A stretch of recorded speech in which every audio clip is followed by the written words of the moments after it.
Student نے teacher سے کہا، سر آپ ہمارے ساتھ کرکٹ کھیلیں گے؟ 5 گیندوں پر ٹیچر نے 2 رن بنائے۔ چھٹی گیند پر 3 بولڈ ہو گئے۔ اسٹوڈنٹ نے شور مچا کر بھرپور خوشی ظاہر کی۔ کلاس میں ٹیچر نے پوچھا، کون کون چاہتا ہے کہ میں اس کی گیند پر آؤٹ ہو جاؤں؟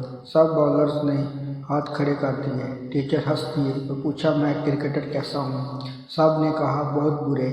پوچھا، میں ٹیچر کیسا ہوں؟ جواب ملا، بہت اچھے۔ ٹیچر پھر ہنس دیے۔ صرف آپ نہیں، دنیا میں بھر میں پھیلے ہوئے میرے 1000 اسٹوڈنٹ، جن میں کئی میرے نظریاتی مخالف ہیں، گواہی دیتے ہیں کہ میں ایک اچھا ٹیچر ہوں۔ راز کی بات بتاؤں، میں جتنا اچھا ٹیچر ہوں اتنا اچھا اسٹوڈنٹ نہیں تھا۔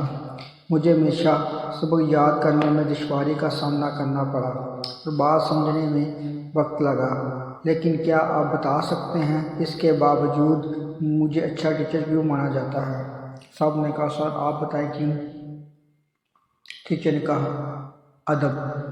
مجھے اچھی طرح یاد ہے، میں اپنے ٹیچر کے ہاں دعوت کی تیاری میں ان کی مدد کر رہا تھا۔ فریزر سے برف نکالی جسے توڑنے کے لیے کمرے میں کوئی شے نہیں تھی۔ استاد کام کے لیے کمرے سے باہر نکلے تو میں نے مکہ مار کر برف توڑ دی۔ استاد کے آنے سے پہلے جلدی سے ٹوٹی ہوئی برف دیوار پر بھی دے ماری۔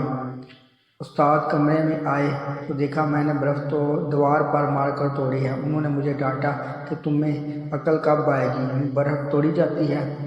میں نے ان کی ڈانٹ خاموشی سے سنی۔ بعد میں انہوں نے اس بے وقوفی کا ذکر کئی جگہ کیا۔ میں ہمیشہ بے وقوفوں کی طرح سر ہلا کر ان کی ڈانٹ سنتا۔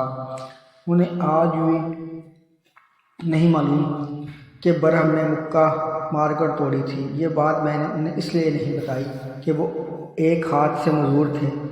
ان کی غیر موجودگی میں نے جوانی کے جوش میں مکہ مار کر برف توڑ دی، لیکن جب ان کی معذوری کا خیال آیا تو سوچا میرے طاقت کے مظاہرے سے انہیں سب سے کمتری نہ ہو، اس لیے میں نے برف دیوار پر مارنے کا احمقانہ حرکت کی۔ وہ لمبے عرصے تک ان کی ڈانٹ سنتا رہا اور ایک آپ لوگ ہیں کہ ایک دوسرے کو چیخ چیخ کر ہدایت کر رہے تھے کہ سر کو یارکر مار کر آؤٹ کرو۔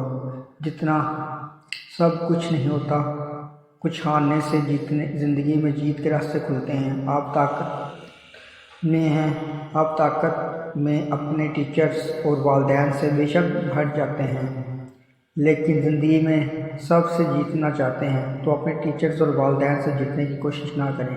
آپ کبھی نہیں ہاریں گے۔ اللہ پاک آپ کو ہر میدان میں سرخرو رکھے گا۔ اس کہانی سے ہمیں یہ سبق ملتا ہے، جو ادب کرتا ہے اور اللہ تعالیٰ اس کو بہت زیادہ دیتے ہیں۔